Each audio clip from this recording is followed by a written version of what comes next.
رسميا 6 قنوات مجانية الناقلة للمنتخب المغربي مع المنتخب الفرنسي. إليكم 6 قنوات. إليكم بين سبور اتش دي، هي قناة مفتوحة ناقلة للمنتخب الوطني المغربي مع نظيره المنتخب الفرنسي.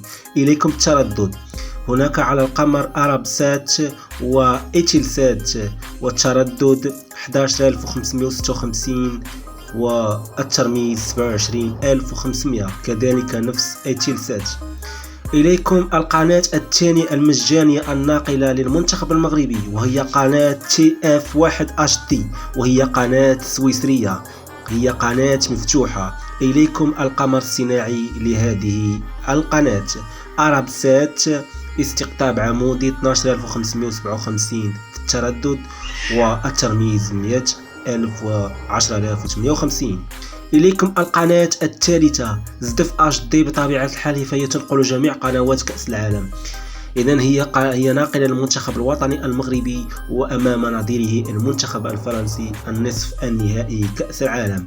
إليكم تردد هذه القناة، قناة زدف اتش دي، فهي طبيعة الحال ناقلة على قناة أسترا. كما كتشوفوا التشفير مفتوح، تردد 11362 والترميز 23600. إليكم القناة الرابعة بيبسي أون، فهي قناة أيضا مفتوحة وأيضا هي ناقلة للمنتخب المغربي مع المنتخب الفرنسي. إليكم تردد قناة بيبسي، فهي أيضا منقولة على قناة أسترا، وتردد 10773 على قناة أسترا مقابل الترميز 22000. أيضا مفاجأة سارة لجميع الدول العربية، فقناة الكأس هي قناة ناقلة للمنتخب المغربي وهو تعليق عربي.